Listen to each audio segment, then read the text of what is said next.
Timecop.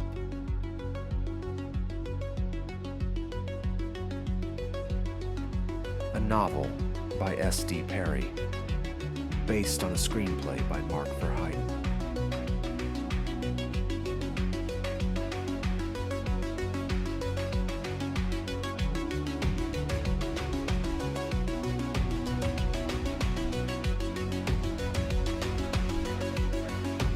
Story by Mike Richardson and Mark Verheiden. This is a Pliskin audiobook presentation.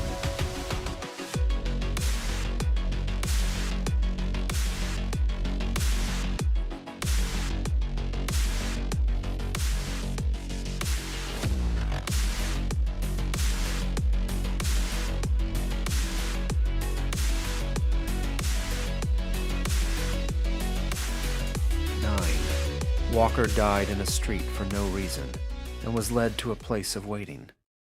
It was a huge room underground somewhere, the walls a pale gray, the shadows filled with gentle whispering shapes.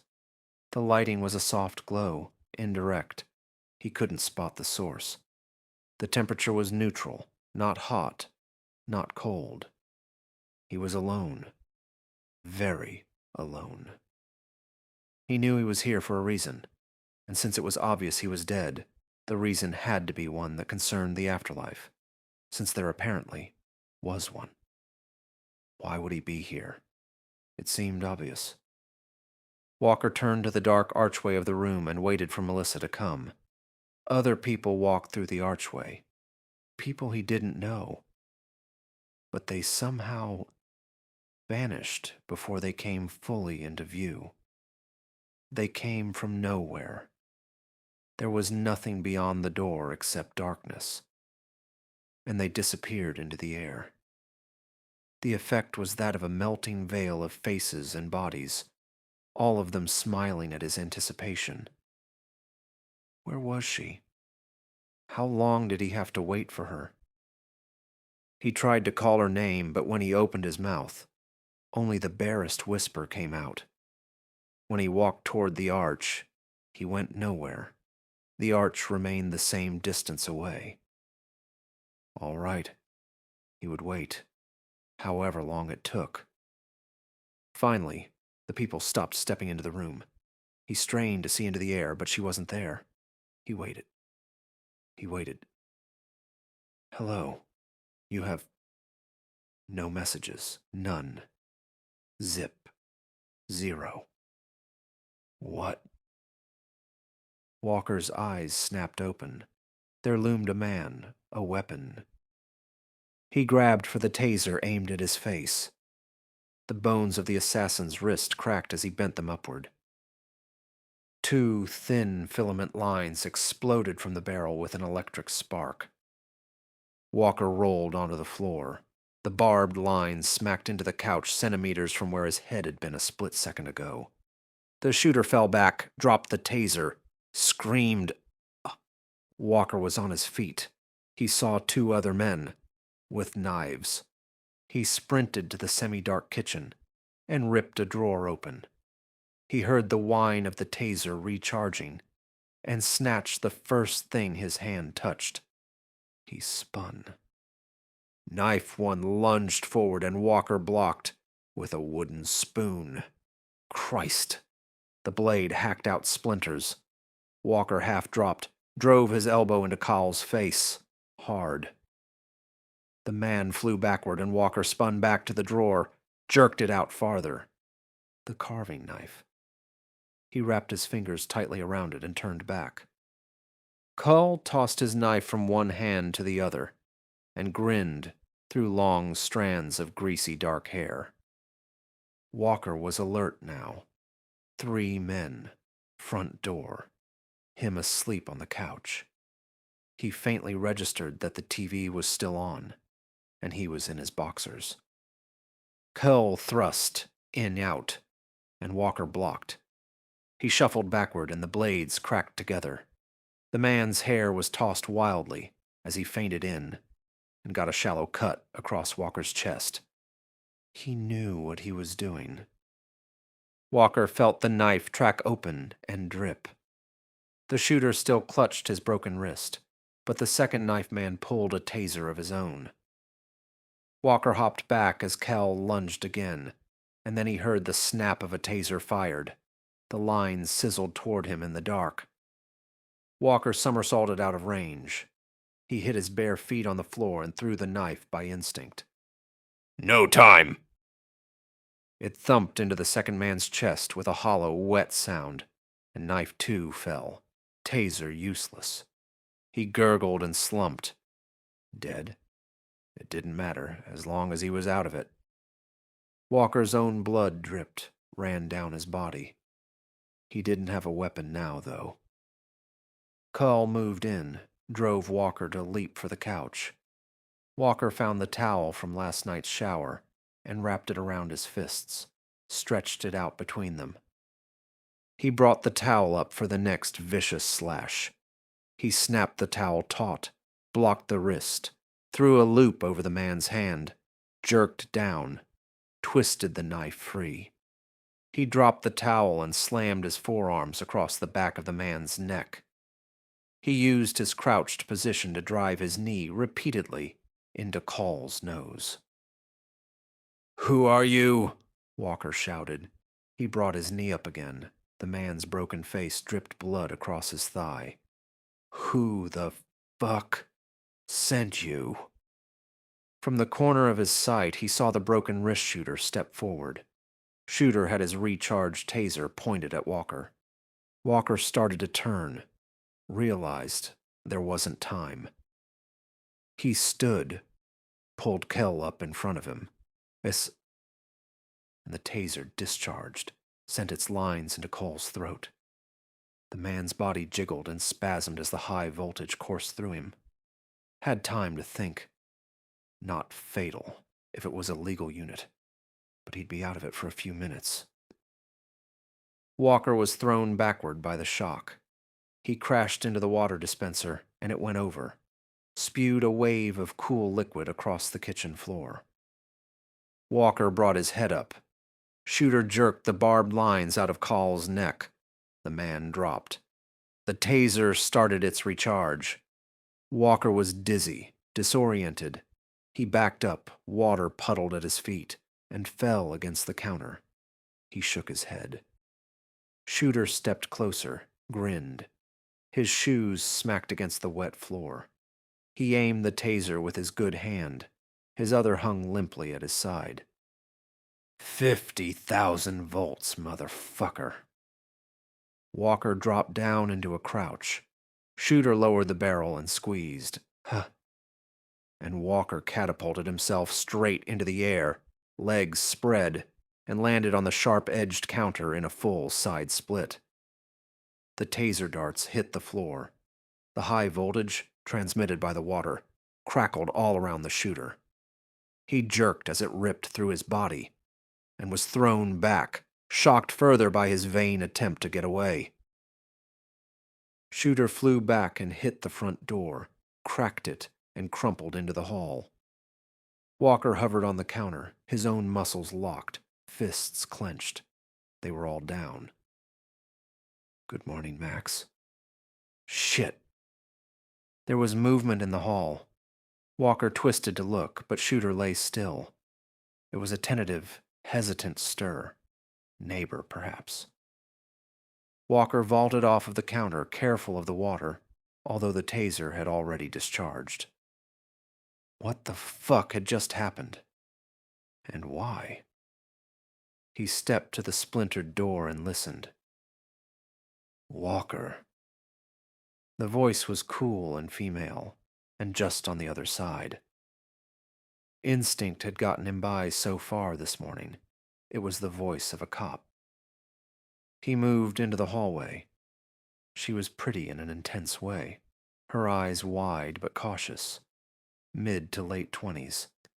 She held a pistol and had flattened herself against the doorframe. Definitely cop. Walker, she said again, this time addressed to him. He ignored her and watched the fallen shooter, searched for signs of movement. The shock shouldn't have killed him. He remembered that he was still in his underwear. The woman looked him over, taking no pains to hide her glance. "Walker, I'm with Internal Affairs," she said, obviously the beginning of a speech.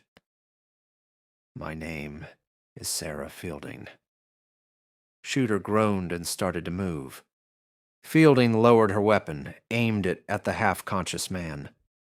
Walker looked at her and then back at Shooter. God, and he hadn't even had coffee yet. Hell of a way to wake up. Walker glanced back into his apartment. How had they gotten in? Maybe they had access to a sharp 9-year-old. Outside, he heard sirens as the DC cops arrived. Somebody had called, probably to complain about the noise. The place was a wreck, a wet, smoking mess, not including the 2 injured and maybe even dying men splayed across his broken furniture. He half shrugged to Fielding. "He undecorated my apartment. Kill him." Fielding darted a look at him to see if he was kidding. Let her figure it out. Walker turned and went back inside to find something to wear. Behind him, he could hear doors open and slam, and the pitter-patter of little cop boots running up the stairs. "Everybody freeze!" a man's voice shouted down the hallway. Marvelous. A cop with a sense of humor. Walker heard Fielding rustle through a pocket for her credentials. "They're all under arrest," she said firmly. "Assault, attempted murder, making a mess." Walker glanced back into the hallway. Fielding holstered her weapon and stood self-consciously, with her back to the open apartment. As he watched, she shot a curious glance over her shoulder, and her gaze met his. She quickly looked away. It was going to be an interesting day. Even if he went back to bed and stayed there, he was already way ahead of the game. Walker gazed at his watch and sighed. It wasn't even 7 in the morning yet. 10. Walker marched down the corridor to Matuzak's office. His head ached, and the thin cut across his chest was being rubbed raw by his uniform. The spray-on bandage stopped the bleeding, but that was about it. To top things off, Sarah I'm with I.A. Fielding was right on his ass. He charged through the squad room, didn't acknowledge any of the TEC cops who milled around and ate takeout for lunch. He hit Matuzak's door hard and walked into the office. The door slammed closed behind him, directly in Fielding's eager face. Matuzak looked up from his cluttered desk. "If you'd like, I'll have the door removed," he said mildly. Matt didn't rattle easily. "I had company this morning," he said. He kept his voice as low as he could, but he was angry. Matuzak studied his bruised face. "You look like they stayed a while. What were they after?" "McComb sent them." He raised one eyebrow. "They say that?" He scowled. It was so fucking obvious. He couldn't believe Matt had asked. "I say that." He blew a blast of stale air. "And what does IA want with me?" His boss had the decency to look uncomfortable, but he spoke as if he were explaining the deal to a rookie. "Atwood was your partner. Internal Affairs isn't convinced you can be trusted anymore." Fielding opened the door a crack behind him. Walker leaned back, and before she could step in, he slammed it in her face. "Speak of the devil!" Walker gritted his teeth. "She is not following me around." Matuzak looked through him. "We've got a Phase 4. You take it. It'll get you out of town." Jesus, what did they need? "Get someone else. I want to be wherever McComb is." "How about a little refresher course in agency etiquette, Walker? What do you say?" He touched his own chest. I'm the director. I authorize the missions. His voice went up in volume a notch. I make the assignments, and this one is yours, unless you'd rather dance with IA. Fielding tried to push her way in again. Walker spun and slammed the door in her face a third time without thinking. God damn it, Max! This agency isn't dead yet, but if I can't keep you out of McComb's face, it will be. Matuzak glared at him, face red. He wants us. He looked at the door. Fielding, get in here! Walker lowered his voice, but not much. She'll get in my way. Matuzak half smiled. Well, then, ask her to stand behind you. His tone dripped sarcasm.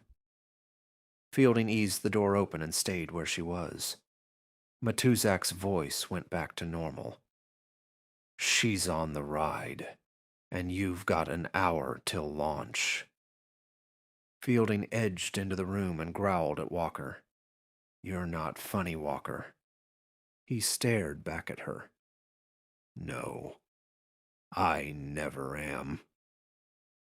There was a loud buzz from the intercom. Matt jabbed at the receiver. Yeah. A crackling, urgent voice spilled into the room. That disturbance just jumped from 4, past 5, went to 6. Walker turned and half ran into Fielding. She scrambled to get out of his way. Matuzak stood. Without another word, all 3 of them hurried out of the office.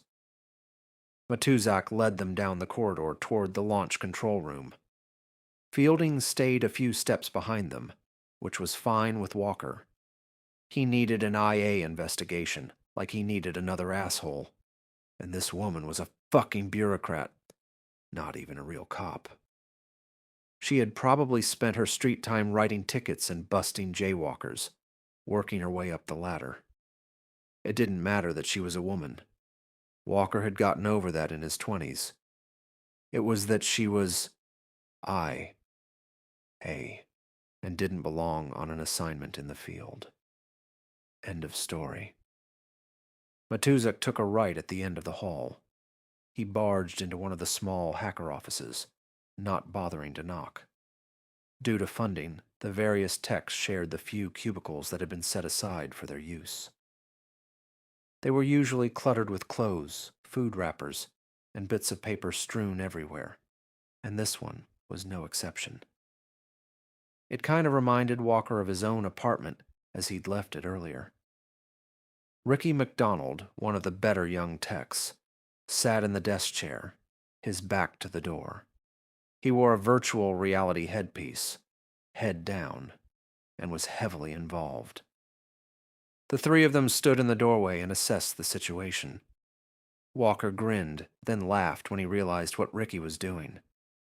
Fielding looked at him, no comprehension on her pretty face.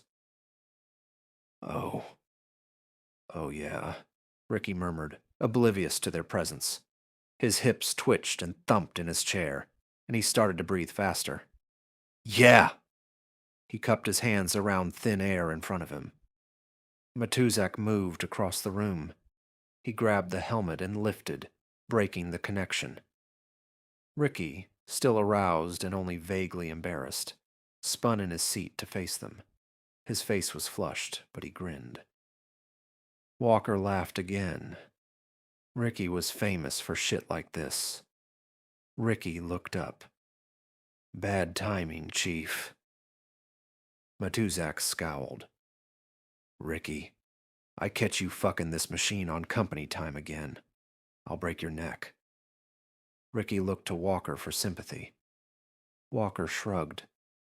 It looked like safe sex to me, he said.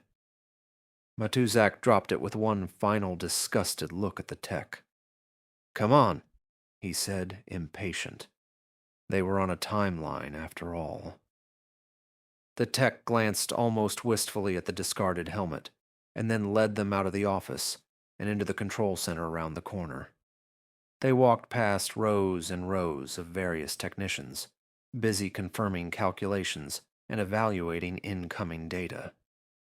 The room was like the rest of the TEC facilities, battered and used. Streams of printout sheets and half-full cups of coffee competed for space on the consoles. Though it was illegal, there was a hint of tobacco smoke in the air, too. Somebody was lighting up and trying to hide it. Walker didn't care if they burned their lungs out, but smoke could be dangerous around all this electronic stuff. Then again, as big a bunch of slobs as these guys were, it probably didn't matter. They probably spilled coffee and smeared donuts all over everything anyway. Some TEC agent was going to blow up in mid-leap someday, because a wet light board shorted out when somebody's breakfast crumbs gummed it up. Given Walker's luck lately, it would probably be him. He glanced up at the monitor board that dominated the control center. Although the pattern varied slightly each day, he'd always thought it looked like the rings in a tree, except green on black. Each of the wavy rings symbolized a place in time. Walker had never quite grasped how the text entered new info, or how most of the rest of it worked, but he knew more than the majority of the other TE cops. Given a few minutes, he could pinpoint disturbances almost as well as one of the hacks. Ricky went to his own computer and sat down. There were tacky pictures and snapshots of nude women plastered all over his workspace, alone and coupled. The plastic pretty faces promised pure ecstasy, and their bodies were contorted into uncomfortable sexual positions. Ricky was a throwback to more oppressive times. "Show me," said Matuzak. Fielding and Walker peered over the tech's shoulder. He tapped the keys expertly and talked as he worked. So, the ripple was steady at 4, then spiked up to 6. I thought it was going to stop at 5, and that's bad enough. Here. He pointed. On the big board, it looks like a killer wave set off Waimea. Point of origin is here in D.C. Walker looked up at the huge monitor. Yeah, it was big. He could see the disturbance waves at 94.